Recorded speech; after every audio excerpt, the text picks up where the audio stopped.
Well, welcome to the 700 Club. Russian forces now control Ukraine's largest nuclear power plant.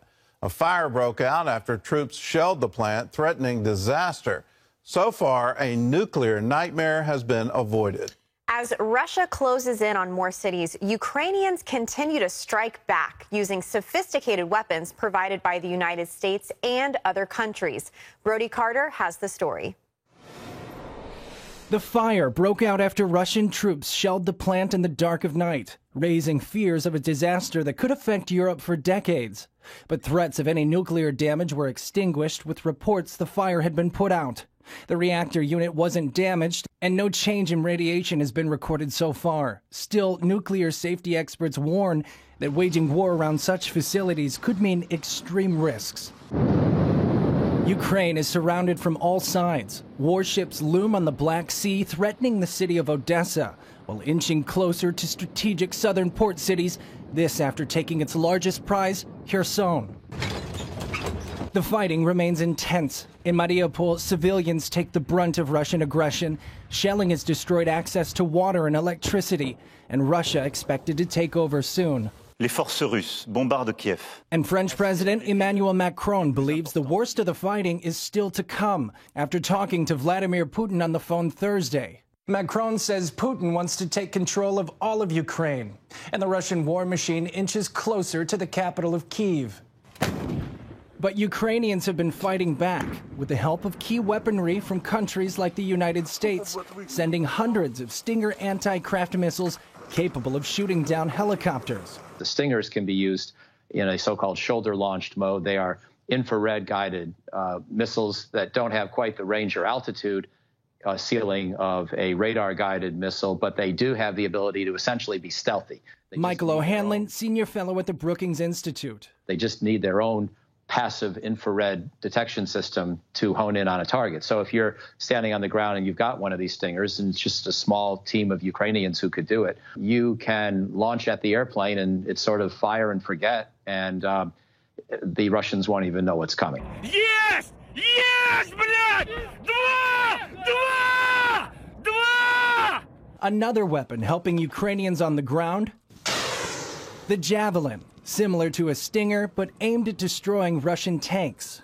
And, you know, with the extent of the road network right now in Ukraine and the amount of conditions that tend to prevail this time of year with snow and then soon mud, the Russians can't easily move off the roads. So if they're moving down predictable locations, predictable arteries, and then the Ukrainians can range up and down those roads with Javelin weapons, they can take out a lot of vehicles. I think that's part of why we're seeing this, you know, infamous 40-mile-long Russian convoy near Kiev struggle so much to move southward. It's just got these kinds of obstacles and weapons up against it. Civilians have their own weapons. CBN's George Thomas in Ukraine shows how people can make and use what's called a Molotov cocktail. You have gasoline, petrol in here, an oil base, they said pineapple a little bit, and this is the fuse. You light this sucker right here, you light this, and you basically throw this at a tank. And the idea is that you throw it, you aim the bottle, the Molotov cocktail, kind of around the engine and the chains of the tank. And this may seem primitive, but it's very effective, and we've seen that around the world. Again, just another sign of what Ukrainians from all walks of life are willing to do in order to preserve their nation, preserve their independence, and to fight for freedom. And even if or when Russia does capture Ukraine, the people could still keep fighting back in an insurgency that could lead to years of guerrilla warfare. That could pose a massive problem for Putin. He's made a big mistake, and he's got to find some way to minimize his exposure, because otherwise he could have the same kind of saga in Ukraine that we had in Iraq or Afghanistan, or worse. Brody Carter, CBN News. Well, the humanitarian crisis is massive. Over 1 million people have left Ukraine and more every single day. We want to be there to help them. We're positioning our Operation Blessing teams on the border of Poland. in Ukraine to help with the refugee crisis, to provide food, to provide water, to provide hygiene kits. We're there, and we're there in your name. If you want to participate in the effort, all you have to do is call us, 1-800-700-7000. Say, I want to give to the Operation Blessing Disaster Relief Fund. You can also write us at CBN Center, Virginia Beach, Virginia. Just put Disaster Relief Fund in the memo line of your check, or you can text OB Crisis to 71777. Either way, do it now. Be a part of helping those in need. Well, tomorrow, March 5th at 11 a.m. Eastern Time, we'll also have a live CBN News prayer event with George Thomas. He'll be with Ukrainian Christians. So if you'd like to take part and pray with Christians in Ukraine, all you have to do is register. You can do that by going to cbn.com/pray4Ukraine, and you'll receive an email with a link where you can watch. Again, that's tomorrow, March 5th at 11 a.m. Eastern Time. Join with fellow Christians in Ukraine to pray for this war to end. In other news, as expected, the crisis in Ukraine is dealing a heavy blow to the American economy. Efren Graham has that story from the CBN Newsroom. Gordon, the pain is coming at the gas pump. With the price of oil hitting new prices, gas prices are rising too. In Los Angeles, it's averaging more than $5 a gallon, but that's not the worst. One station in Oregon is charging nearly $6.30 for regular. Prices are also rising rapidly in other parts of the country and could keep going up. The hikes are expected to raise the overall rate of inflation. Federal Reserve Chairman Jerome Powell warns the increases will trickle into other parts of the economy as well. Turning now overseas, there are multiple reports a new nuclear deal with Iran could be finalized in the next few days. Some critics worry the deal could be worse than the first agreement from 2015. And Israel's prime minister is concerned it will not adequately rein in Iran's nuclear program. It is also our responsibility to make sure that Iran will never have nuclear weapons, and there will not be the possibility to obtain nuclear weapons, not on our watch and never. Diplomats caution negotiations are not final.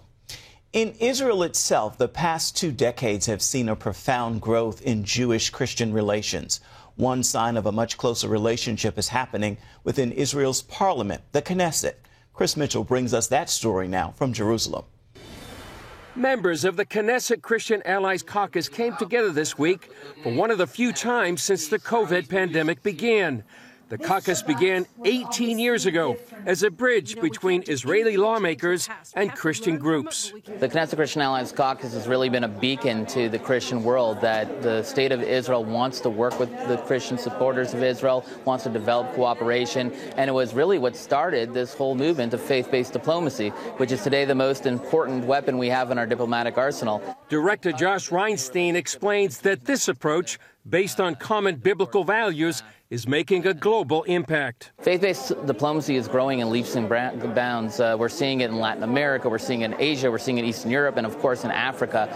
Incredible support coming out of our network. We now have 50 Israel Allies caucuses in countries around the world, 1,200 legislators in our network, and that number is just going to go up and up as faith-based diplomacy spreads around the world. The 8 political parties making up Israel's current coalition government, as well as members of the operation, are represented in the caucus. I have to continue strengthening these relations. It's very important for us to find even more friends like that and to fight together for the better future of the state of Israel, of the Holy Land, and of the ties between us, Jews and Israelis, and Christian friends all around the world.